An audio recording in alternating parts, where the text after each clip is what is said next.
What's up, ladies and gents, Kknowley here, welcome back to another Payday 2 video. As many of you will know, unless you were too busy making a facial hair tier list on April the 1st, we received an April Fool's update for the first time in years. In said update, we received a spoon. Not any old spoon, this was the mother of all spoons, the Comically large spoon. Whilst a weapon of legend, it really lacked the kick we were expecting, so Overkill and their benevolence decided to pose as a challenge. Knock off 5 million enemies with the spoon, and we were to be granted the Comically large spoon of gold, an even more precious relic. Well, fast forward about 2 days, and the 5 mil was in the bag. All of us with over 100 kills using the dull spoon would be granted the divine golden alternative. Even now you can pick up those kills to earn your own, so don't worry, you haven't missed the boat just yet. Anyhow, this golden spoon was superior in every single way to the original. So much so that I've heard some rumblings about the long-running community joke weapon actually finding a niche in the meta. Music to my ears. On paper, the Comically large golden spoon offers top-tier damage, knockdown, and range. It also has a hidden ability, having a low chance to set the struck target on fire, ticking for damage over time, which appears to scale with the health of the struck target, but generally ranges between 500 and 1500 damage. If anyone knows more about these incendiary mechanics, let me know. I'd be really interested to hear how it works more precisely. In any case, as a result of the praise I've been hearing, I've decided to give the oversized kitchen utensil a spin, the aim being to compare its power to the obvious competition, the Shinsakuto Katana. Here's what I've discovered. First off, let's just briefly discuss the very stagnant melee meta. Essentially, you have utility options like the buzzer or kunai, or you can go for kill options like the ice pick or katana. The ice pick is your standard concealment side melee for proccing skills like bloodthirst, whereas the katana's swing speed and low cooldown between swings makes it ideal within more melee-centric builds. The Comically large spoon of gold fits a tiny new niche between the two. If we look at the stats, they're very similar to the katanas on the surface. Same damage, knockdown, concealment, and range. Where they differ is in swing speed and reset time. Unsurprisingly, the massive spoon is pretty cumbersome, whereas the katana is far swifter, swinging essentially twice as fast and being drawn and sheathed more rapidly to boot. In fact, the spoon is so slow, it won't be able to proc Overdog in the Sociopath tree. This means for dedicated Sociopath builds looking to use melee to deal with dozers, you should not choose the spoon. However, that isn't where the discussion ends. There are two more use cases we need to consider.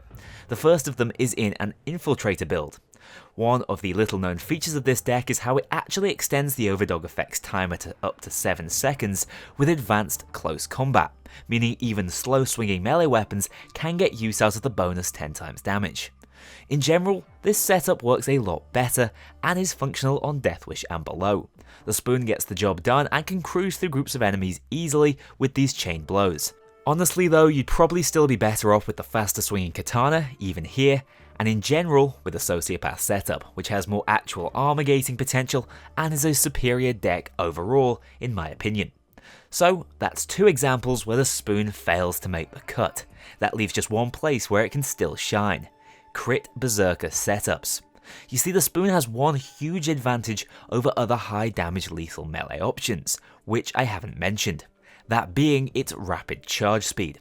Clocking in at just 2 seconds, now inserting fully charged swings into standard combat is much more accessible. It also implies that one-shot kill charge points can be reached more rapidly, meaning even if it feels like a more cumbersome weapon, it may deal with certain enemy types faster than the competition. In the right setup, this can be specifically leveraged to one-shot the highest health special enemies in 2 seconds as opposed to 4, a surprisingly big deal.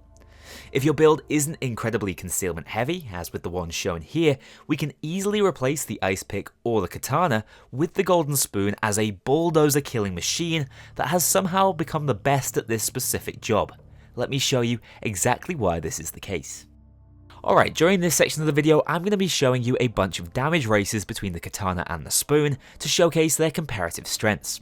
For this, I have a 95% Berserker setup and Pumping Iron to augment my damage, but no melee perk deck equipped, which is how I recommend running the spoon. First up, let's see how they fare against 5 light swats. Unsurprisingly, the katana wins out here, finishing them off twice as rapidly. Next, it's 5 heavy swats, meaning a short charge is required for both weapons to hit that one-shot kill range. However, the Katana is still better just swinging as quickly as possible. Whilst this was a much closer race, the Katana was still a few seconds faster. Remember, this isn't an exact science, there's some margin for input error on my end, but I hopefully give you a good idea of the weapon's comparative strengths. Death Sentence specials are up next, namely the Taser, who requires just over a 50% charge from both weapons to one-shot kill. Thanks to the faster charge speed of the Spoon, this means it wins out by over a second. It still has a faster kill speed when the Katana is used uncharged for max DPS. The final race is done with bulldozers.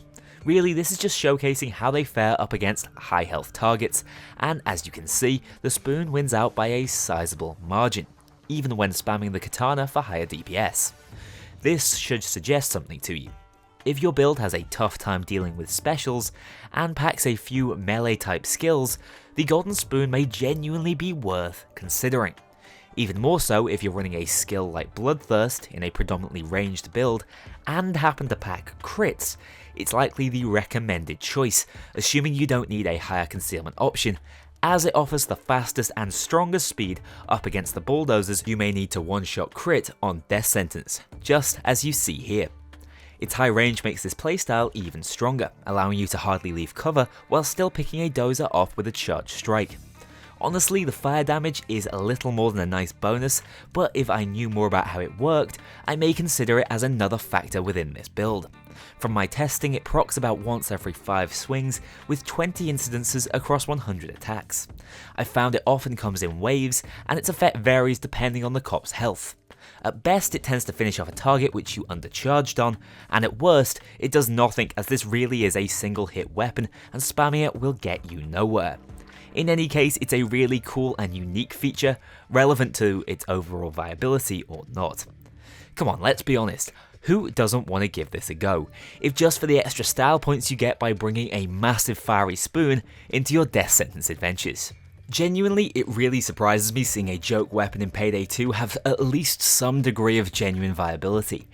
Am I suggesting this is the new king of melee weapons? Absolutely not. But does it have a reason to exist? Yeah, it actually does, and that cannot be said of most melee weapons in this game, least of all gimmick ones. I think this is indicative of the more active and involved design philosophy Overkill have been taking with Payday of late, creating weapons that have a distinct purpose beyond being effectively reskins. Long may this continue, and a happy spoonie to each and every one of you.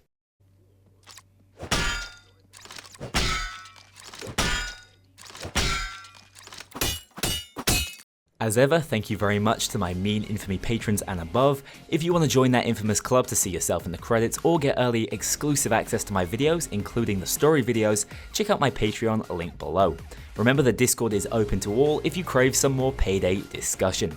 Thank you very much for watching this video, and I'll see you all very soon for the next one.